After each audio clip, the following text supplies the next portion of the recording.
Tenente Lucas Gabriel Lourenço, bom dia. Bom dia, Fernanda. Bom dia a todos os ouvintes da CBN. Você anda de bicicleta? Sim. É lazer, é trabalho? Somente a lazer. Atualmente, somente a lazer. Quais são os principais desafios de vocês aí no gerenciamento do trânsito, dessa fiscalização? Para a bicicleta, né? Eu acho que para quem é ciclista também a gente tem importantes desafios para colocar aqui. É segurança, né? É uma cidade pensada para eles também, como a gente fala, né? Do pedestre, dos carros. Mas a chegada dos elétricos, eu acredito, tem movimentado um pouco a ação de vocês, não? Isso, exatamente. Com a chegada das bicicletas elétricas, esses veículos elétricos, né? São não somente as bicicletas, mas os autopropelidos e os ciclomotores, eles vêm trazendo uma série de desafios, principalmente para aqueles que estão diretamente lidando com a fiscalização de trânsito. Então, assim, o que a gente percebe é que justamente com esse tráfego intenso que a gente vê no dia a dia, as pessoas tentando fugir do trânsito, elas vêm migrando para esse tipo de mobilidade que é o que hoje a gente percebe que a cidade está bem estruturada para comportar, né? Ou que as pessoas estão migrando porque, como é que eu posso dizer? Um exemplo, um colega de serviço me falou que ele chegava mais rápido em casa, passando pela ciclovia da Terceira Ponte, do que pegando a Terceira Ponte com tráfego intenso. Então, ele trabalha em Vitória, mora em Vila Velha e optou por estar indo de bike. Inicialmente a bike comum e depois ele evoluiu e comprou a bike elétrica. Mas o que nós percebemos é que com esse aumento muito grande, como ela tem menos requisitos para poder estar sendo conduzida do que um outro veículo, a gente percebe uma série de imprudências por parte dos ciclistas, né? Porque eles não precisam passar por um processo de habilitação, o veículo por vezes não precisa estar registrado, então isso nos traz uma certa preocupação. E eu acho que também falta regulamentação para multar, né? Aquele que é ciclista e que não segue a legislação de trânsito. Exatamente, isso é um desafio que a gente encontra. Porque justamente essa bicicleta ela não precisa de estar o quê? Estar licenciada, estar registrada. Então a gente tem uma certa dificuldade de estar o quê? Verificando e fazendo esse tipo de fiscalização. Como é que é feita essa fiscalização? Tem que parar o ciclista, abordá-lo? Isso. Via de regra, o que acontece é que essa é uma fiscalização da prefeitura, né? E na maioria das vezes, grande parte dela vai ficar o quê? Na orientação. A gente vai abordar o cidadão, perceber que ele está conduzindo o veículo de maneira incorreta, às vezes colocando em risco a sua própria segurança, às vezes colocando em risco a segurança de outras pessoas, quando ele está conduzindo, por exemplo, em uma calçada onde não há uma ciclovia, então colocando em risco os pedestres, ou então ele está conduzindo na contramão da direção, vindo a colocar ele em risco, ou até mesmo uma motocicleta ou um veículo também. Isso é legal, Lucas. Olha só, a primeira acho que dúvida que deve surgir aqui, qual é a mão correta de direção de um ciclista? Isso. O que acontece? O tráfego desse tipo de veículo, ele é controlado por quem? Ele é definido por aquela autoridade que tem circunscrição sobre a via. Via de regra, nos municípios aqui da Grande Vitória, o trânsito ele é municipalizado, então é o município que tem que definir isso.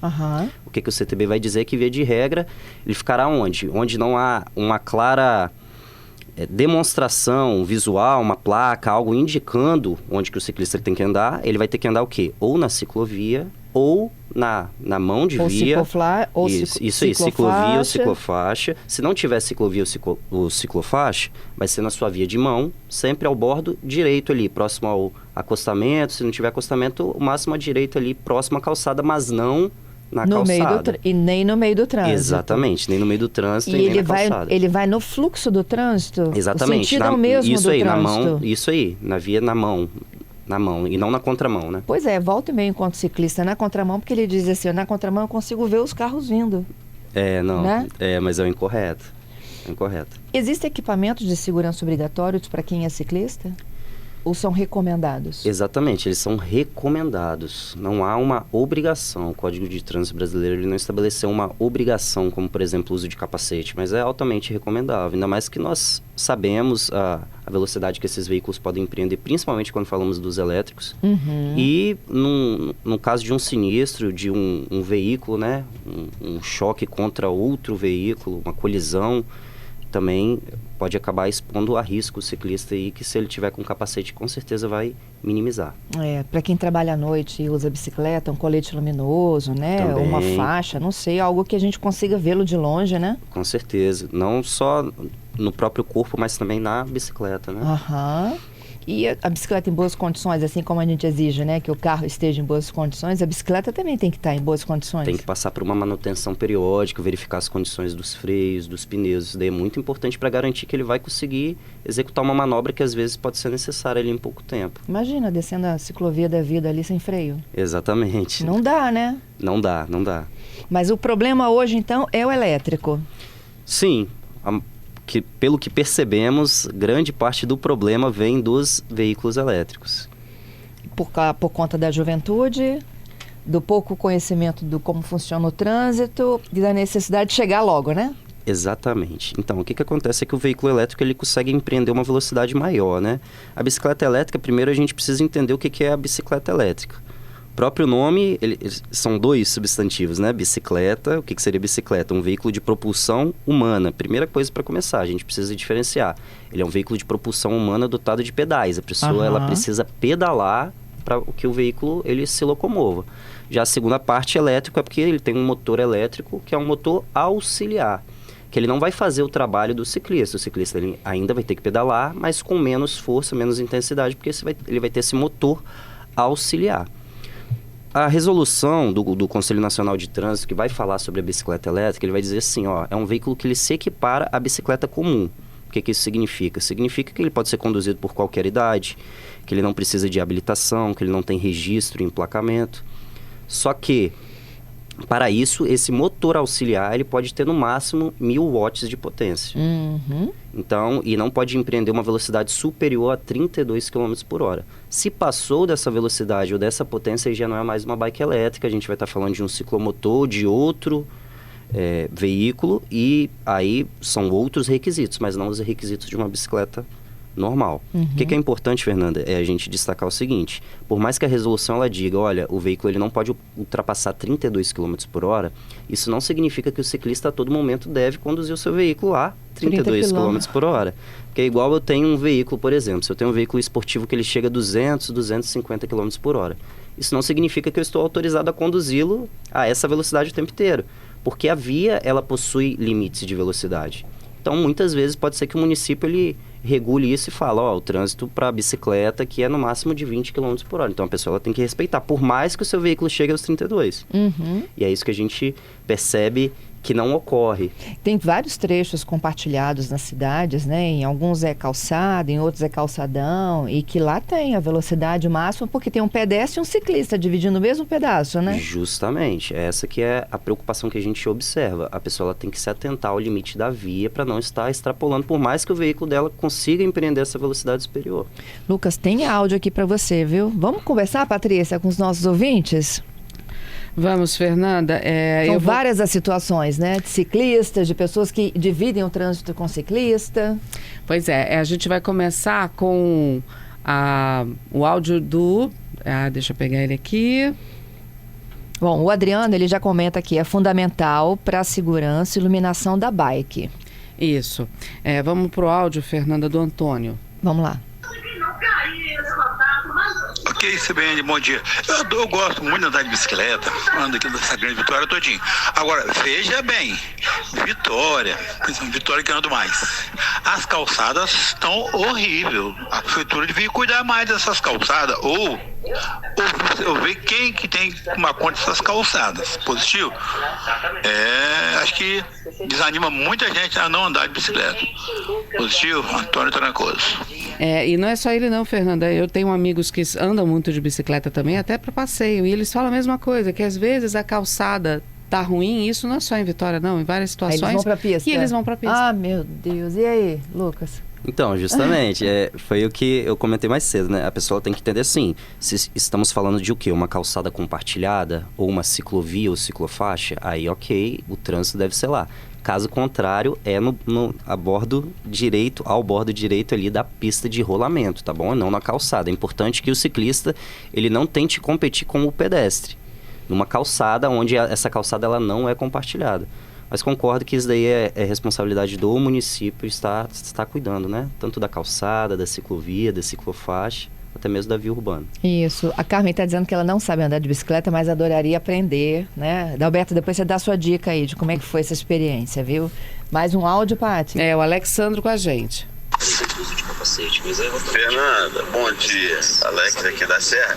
De vez em quando eu vejo um ciclista no corredor, no trânsito, ele anda no corredor e vai embora. Isso é certo ou é errado? Totalmente errado. O ciclista, assim como foi dito, ele não deve competir com os veículos, nem com o pedestre, nem com os veículos na faixa de rolamento. Ele deve andar sempre ao bordo direito da pista ou na ciclovia ou ciclofaixa. Mas não competindo, andando em corredor, ele não é um motociclista. Tem pergunta chegando até no Instagram. Adalberto, faz aí pra gente.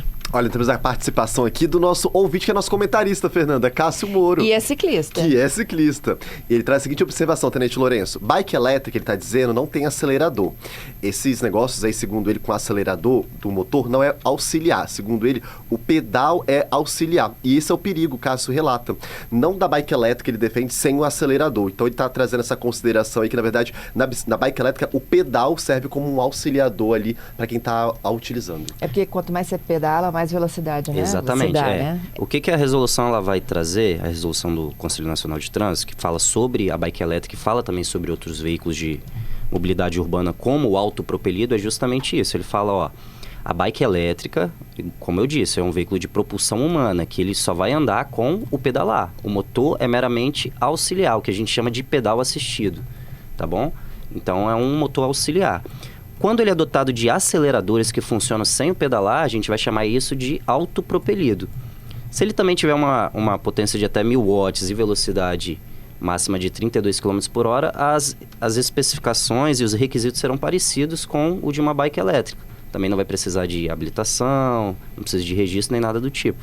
Mas é importante a gente diferenciar essa questão, principalmente porque tem muita gente que está achando que está andando de bicicleta, mas na verdade está com um autopropelido. E passando mas dessa o autopropelido é o ciclomotor? Não chega a ser um ciclomotor. É a pergunta do Ivo aqui. Tá? Então, justamente, o que acontece? O autopropelido, ele também tem essa potência de 1000 watts. Até 1000 watts e 32 km por hora, mas ele, em vez de ser dotado de pedais, ele é dotado de acelerador. Então, a pessoa não precisa pedalar, ela pode acelerar e ela vai conseguir conduzir, sair com o seu veículo. O autopropelido, ele não precisa dos requisitos que um ciclomotor precisa, porque o ciclomotor é de 1000 até 4000 watts, acima de 32 km por hora, precisa de habilitação, precisa de capacete, obrigatório, tem que andar na faixa de rolamento, não pode andar nem em ciclovia, nem em ciclofaixa, e nem em rodovia, porque também a velocidade dele não é suficiente para o quê? Para uma rodovia. Ele não chega a ser uma motocicleta, nem uma motoneta, tá bom? Mas o autopropelido, via de regra, ele vai andar nos mesmos locais que uma bicicleta. Lembrando que isso daí quem vai definir, como eu disse, é quem tem a autoridade com circunscrição sobre a via, né? Às vezes, se a gente está falando de uma rodovia estadual, vai ser o DR, se for uma rodovia federal, o DENIT, a União, no caso, tá bom? E dentro do município, via de regra, onde que a gente observa mais o fluxo desse tipo de veículo, é a prefeitura. Mais uma participação chegando, Patrícia. Pois é, Fernanda, é o Lenaldo, nosso ouvinte dos Estados Unidos, contando um pouquinho sobre como funciona lá. Bom dia a todos, CBN Vitória. Aqui nos Estados Unidos, hoje mesmo, eu vindo trabalhar, tinha duas ciclistas no meio da pista, mas no meio da pista literalmente mesmo. E aqui a gente tem que obedecer. Enquanto não teve um espaço para a gente passar pelo ciclista, a gente não pode passar por eles. Eles têm que andar, porque às vezes tem alguns lugares que tem ciclovia, tem outros lugares que não tem, então eles andam na pista mesmo. A gente tem que esperar um ponto certo para passar eles, senão ir devagarzinho atrás deles sem ultrapassá-los. Já pensou, Lucas? O povo subindo a terceira ponte, a bicicleta na frente. Aqui ainda bem que temos a ciclovia da vida, exatamente, a né? ciclovia. Você já explicou, Ivo, né, as principais diferenças entre bicicleta elétrica e autopropelidos. O Vinícius falando, as calçadas são péssimas, concorda com os demais ciclistas. Ele diz, em frente ao Álvares, então, olha, sem condições. Até em frente à própria prefeitura, há necessidade de manutenção. O Orlando diz, bicicleta elétrica não tem mais volta, Lucas. É o caminho. As prefeituras que têm que se organizar e adaptar a cidade para elas, né? As pessoas descobriram que a gente realmente chega de um destino a outro muito mais rápido que com o trânsito, né? Do dia a dia. Mais saudável também, faz bem para o meio ambiente, é sustentável. Eu concordo, eu sou a favor desse tipo de mobilidade. Eu só acredito que realmente a gente precisa se adaptar para não estar causando um problema maior, né? O João, ele está dizendo que hoje ele vindo para o trabalho de Cariacica, ele presenciou um atropelamento. O ciclista não parou na faixa, mesmo sendo sinalizado para que ele parasse. Ele estava na BR, ele estava na 262, estava à esquerda, então cheio de irregularidades. E aí ele diz, os ciclistas precisam de entender como que é a regra do trânsito. Exatamente. É a nossa preocupação, Fernando, quando a gente observa a questão do ciclista, é isso. Muitas vezes a pessoa que qualquer idade pode conduzir o veículo, então nós observamos muitos menores de idade, com um veículo que empreende uma velocidade considerável, às vezes no equipamento elétrico até 32 km por hora, e que tem um desconhecimento total da legislação de trânsito e acreditam que podem fazer o que quiserem, né? E quando na realidade não é isso.